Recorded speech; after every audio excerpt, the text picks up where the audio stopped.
Boundaries versus compromise. Shauna White here, Heartfelt Intimacy Coach, helping people to create heartfelt intimacy that flows in their relationship using energy flow intimacy dynamics, which is my own framework and approach, which I learned from or developed upon my 29 years of studying practical spiritual psychology, and my deep education that horses gave me when I was learning how to work with them. They are energy masters and energy beings. And I learned, I think, the most that I came to know about energy and pressure flows in communication, I learned from horses. So today we're looking at boundaries versus compromise, which is really the question of how do we resolve the tension, so to speak, between self and other, and the fact that in a relationship we want to be together with someone, we're creating a life together or a part of our life together, and yet we also have ourselves to remain true to. And one of the biggest challenges in relationship is when there's a difference between what feels right to self and what being in relationship is offering or asking of us, and how do we resolve that difference. So today I'm going to talk about the fine lines that I draw that create a pressure-free zone between myself and the people that I care about. So this is, I have my long distance sweetheart, but I also have family members that this has played out with. So any relationship with a loved one or even a stranger or a work colleague can present these challenges for us to resolve. So let's define a few things. A boundary. So people talk about boundaries in different ways, and I've seen that word used on social media in a way that is like, well, you can set a boundary and it is about honoring yourself, and you can set a boundary and it's about controlling somebody else. So the word boundary can go all along a range of what's perfectly healthy and what's not so healthy, but we want to be able to have things the way we want them to be. So we're going to call this a boundary. Could be a boundary to say that your partner can't talk to people of the opposite sex or people across the aisle of sexual attraction, however that might flow gender-wise. And that could feel like a boundary, but I see control in that and underlying distrust. So maybe your partner warrants your distrust in that case. Then if that's true, that's something that has to be addressed. If your partner doesn't warrant your distrust, but you just feel insecure, it makes it feel justified to control their behavior. I feel that if someone is unfaithful, because that's the fear, right? If someone's unfaithful, it doesn't have anything to do with the fact that they talked to somebody else across the aisle of sexual attraction. It has to do with so many other things. Relationship is about so many other things. And human existence is about having experiences and growing from our experiences, that we grow in the lab of experiences. And I don't feel that it's healthy to decide that there are certain realms of experience that are just off limits. You can't talk to somebody of the opposite sex or across the aisle of sexual attraction because you're with me. Therefore, there's half the people theoretically on the planet that you can't have an interaction with. That is stifling somebody's ability to feel and flow with what they feel inspired to do. And so it's unhealthy and falls in the domain of control. Now, that doesn't mean that people should be free to do anything under the sun. And how do we find what's the okay thing for someone to do or not do? Well, one way that we come up with that, and this is the wrong way, this is what people mess up with and how they mess up their relationships. If we want to be the arbiter of truth, we want our partner to abide by what we believe to be true, then we are making a mistake, because we're essentially playing God. We're saying that you should do what I say you should be inspired to do, and not what you feel inspired to do inside yourself. Or you can do what you feel inspired to do as long as it doesn't go against what I feel okay with. I'm going to give you an example, actually.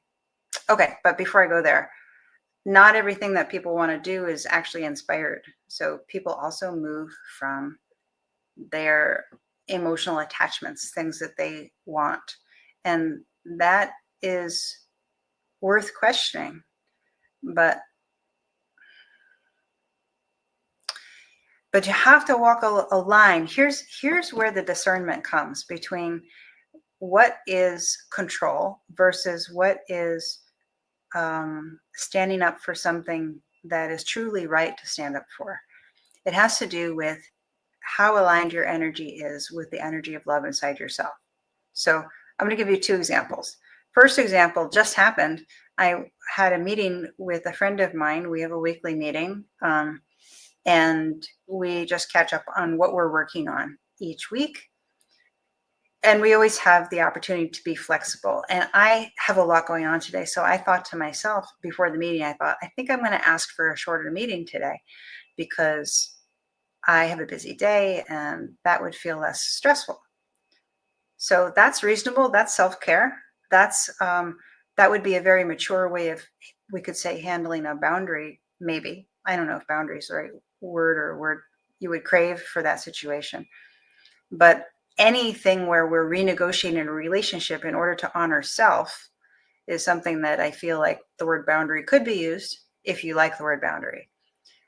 But when it came down to it, I felt my own energy, and I felt like to say that once I'm in the meeting with him, to say that felt forceful. It felt awkward and forceful, not because I was self-conscious about it. I would have no issue actually saying that. But my energetic read on that movement was that it was not a flow movement. It was a force movement. So that tells me that's out of alignment with how God is creating my day through the core of my being. So I didn't say it. I went the full length of the normal length of our meeting with trust that my day is going to work out, because I wanted to choose flow and connection inside myself over an idea. And that's really the crux of where the sweet spot for where we can create beautiful harmony in our life is when we pay attention to the sweet spot of flow inside us. Now, I've been working on discerning what flow is from force for 29 years, coming up on 30 years in November of 2025. And I help people with this because it's very deceptive. You could feel comfortable and think that you're in flow, and you're not. In fact, the other day, I said something that didn't feel forceful at all. But when I panned back, I was like, oh, that was controlling.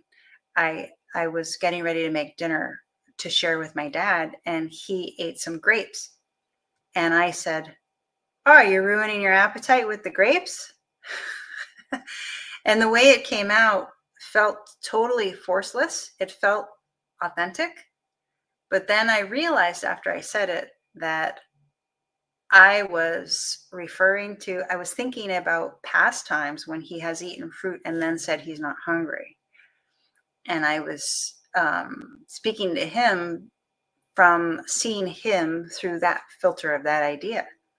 And so it was an expression of force, and it was an expression of control, even though it felt flowy. So it's really subtle. It can be really subtle. And it takes deep discernment to tell the difference. So I'm just telling you that because one of the mistakes that people make is they think that when they feel comfortable, that they are in that sweet spot, and they're not.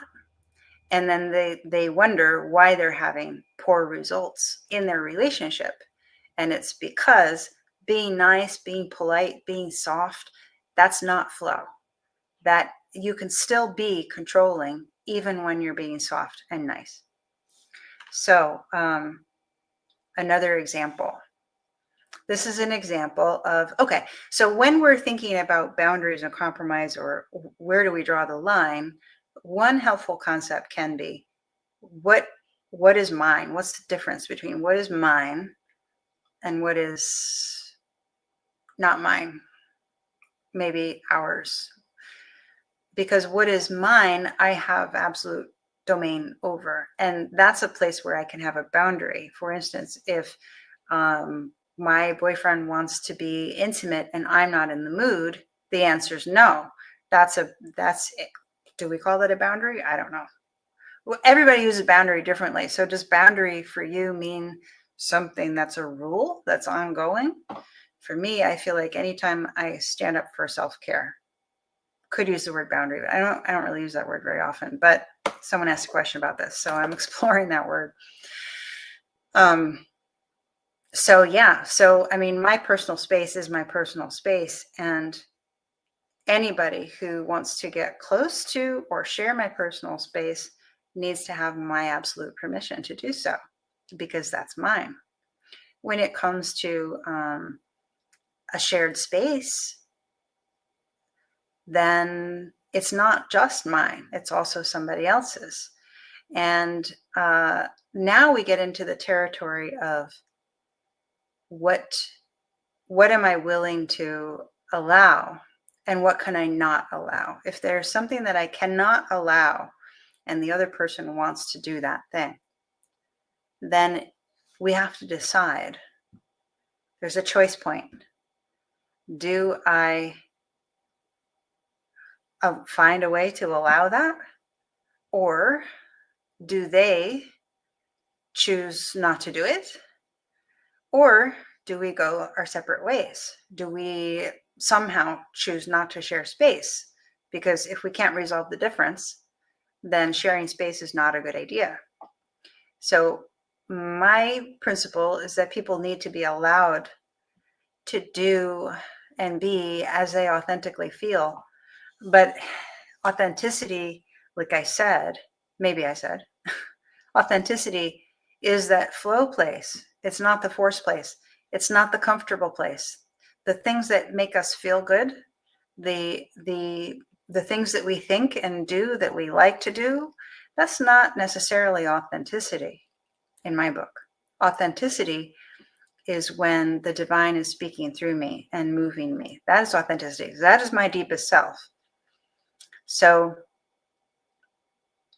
I found in this morning's meeting that while I thought I was being honest and self-caring with the idea that I was going to ask for a shorter meeting, the authentic move turned out to be to allow the meeting to run its normal course.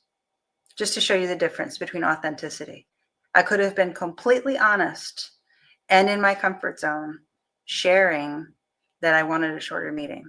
But feeling the energy in my being, I was able to discern that flow was actually go the full length of the meeting.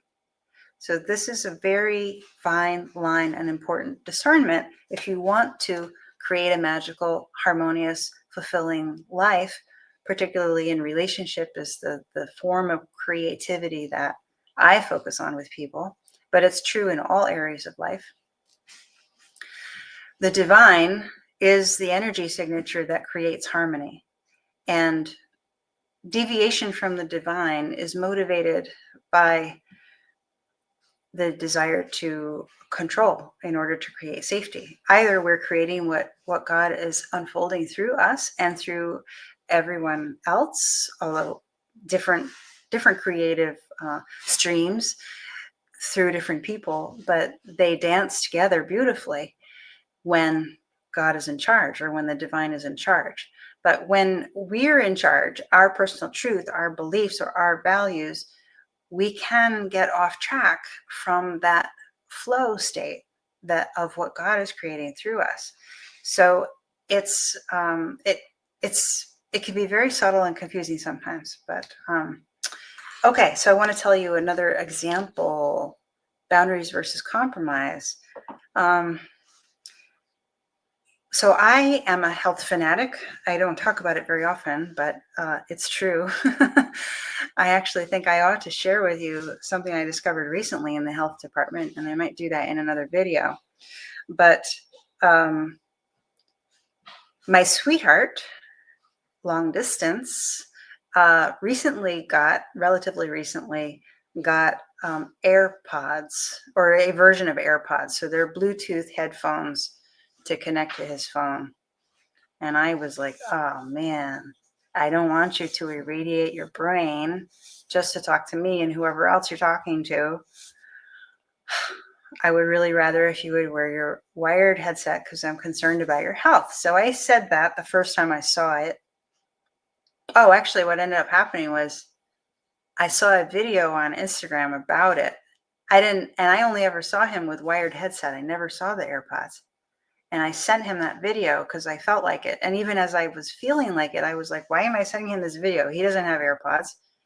And he ended up, he had received AirPods approximately 12 hours before I sent him that video. So that was like a little miracle of like, I felt like God was saying, send him this video, because I didn't think cognitively that there was any reason to send it to him, but I felt like sending it to him. So that happened. And he was like, thank you for the information. I just got these. Now I won't wear them, he said. So then months later, he called me and he was wearing them. And I said, oh, you're wearing your AirPods. And he said, yeah, I had my other headset.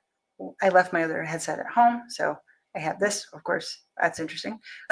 That he had the AirPods with him and not the other headset. That sounds intentional, but anyway, so I let it go. And then I saw him again with the AirPods, and this is worrying me. I'm feeling like, I'll give you a little bit of a quick background. Okay. My mom passed away from breast cancer just before I turned 4. My sister passed away from a different form of cancer in 2018. So health is really important to me, and the health of my loved ones is really important to me. And it's frustrating for me when my loved ones, to my judgment, don't take care of themselves, because I might have to deal with the consequences. So I take these things very seriously. And putting a radiation device, even just Bluetooth, up to your head and keeping it there for a long time and doing that over and over and over and over and over again, I just don't think that I don't think that that's an investment in health. I think that's an investment in not health. And so recently I saw another video talking about that, where they were actually talking about neoplasticity that was transpiring in somebody's brain tissue right near the area where they wore their AirPods, and how they were, certain medical professionals in this certain area in Texas had regular patients taking out things that had grown in that general area where people were using the AirPods. So I sent him that video, and he called me after that, and he had his corded headset on instead. And I was so relieved. I was so thankful. And I told him that. And so I wasn't trying to tell him, you can't wear your AirPods. I didn't even go to the place of, I won't talk to you if you're wearing AirPods. But I was trying to share with him why it was a concern of mine. And I was trying to influence him.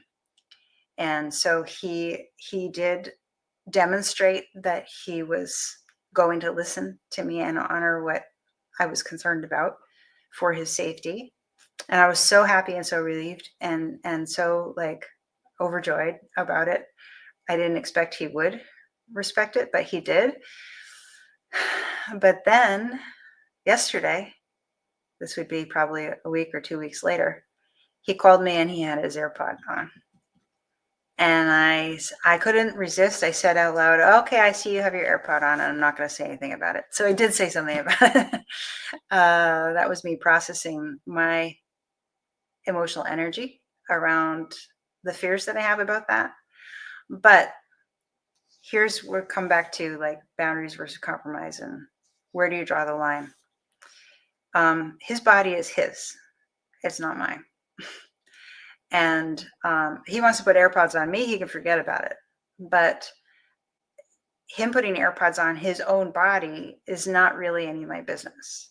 And I have shared with him the information that I have, whether it's accurate or not. It's the information that I have that gives me concerns and gives me a certain opinion about it. So I've done the most that I can ethically do. I have told him. I have informed him of what my concerns are and all that information. I'm going to stop now. I'm not going to pick it up again. And the reason why is because I can see that I pushed him to a place of dishonesty a little bit, just a tiny, tiny little bit. He is an honest man, but honest people will withhold information and possibly even white lie in order to avoid very uncomfortable consequences. So it's important in our relationship that we don't set up the conditions to pressurize our partner to deviate from honesty. We want our partner to feel like they can be honest with us. So he experienced me expressing my concern as pressure. And he wanted to honor, he wanted to make me happy. He wanted to respond to that pressure in a way that he could win with me. We'll just say it that way. I'm not sure he was looking to win, but he wanted to feel good with me. So he put his corded headset on to call me. But that wasn't a personal choice that he decided to make for his lifestyle. He did that for me in that moment. Then when I saw him again with the AirPods on, I saw, oh, that wasn't his honest self-expression. His honest self-expression now is he feels fine using the AirPods. And is that divinely inspired?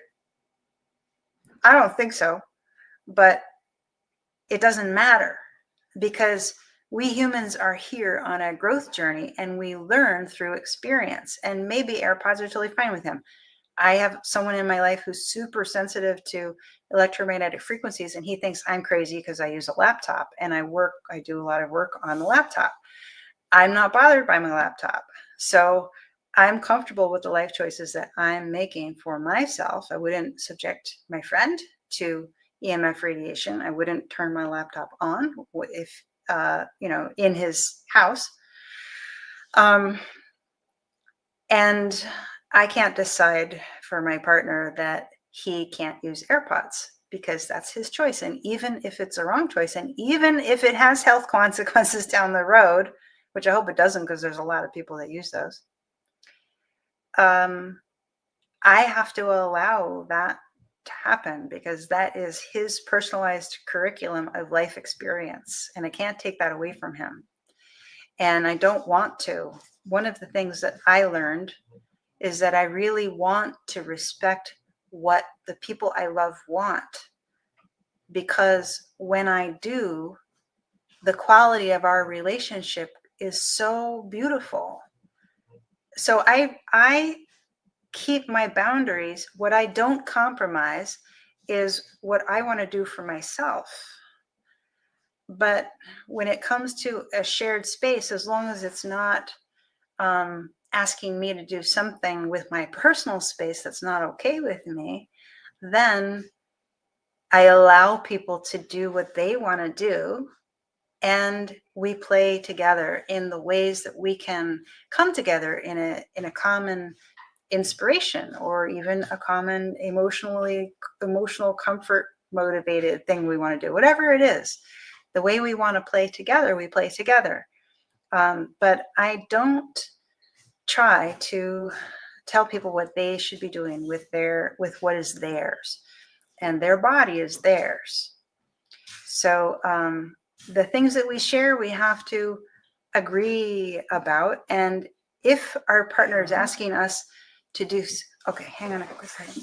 Hang on a quick second. Oh. Okay, my dad has a question for me.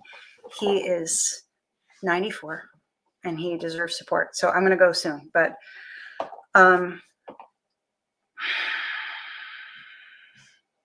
so when it comes to the shared space, it's pretty cut and dry. I mean, it's not, right? You got to feel your way through it, but it kind of comes down to, what can I be okay with that my partner wants to do? If I can't be okay with it and my partner wants to do it, then we can't do it together, whatever it is. He or she's got to do it for his or herself, not with me. And if that person wants to be with me in a way that he or she feels okay not doing that thing, then fine. That's that person's choice.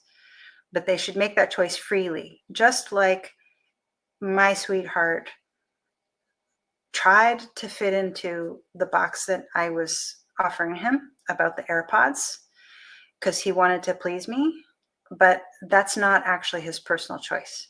And because I value authenticity and I know, and flow, and I know that if I try to control him, I'm going to wreck the flow. I'm going to wreck the authenticity between us. And there's no direct effect on my personal space from him doing that. Then I'm choosing to compromise in a sense and allow that. But I don't actually feel that as a compromise, because I'm not compromising my relationship with the divine inside me. Him wearing AirPods and whatever he doesn't actually ask me to not honor my relationship with the divine inside me. So there's no issue. That's the only thing that I call compromise, is if flow and authenticity is compromised. Everything else is like kind of whatever. It doesn't matter that much. And that's because I've made divine love the North Star of my life and the North Star of my relationships, how I show up in relationship. It simplifies all of these things. And yet, to get to that simplified place where the energy of divine love can create the flow that you want, and the harmony and the fulfillment and the connection that you want in your relationships, you have to develop the discernment skills and the awareness skills to be able to tell the difference between what you like, what's comfortable to you, and what God is actually creating through you, like I talked about with the meeting. So that's what I help people with. If that's something that you want to go deeper in, let me know. We'll have a conversation and see if it makes sense to work together or not in that way. It's no pressure. It's just what works for you. And otherwise, I hope that this video has been helpful.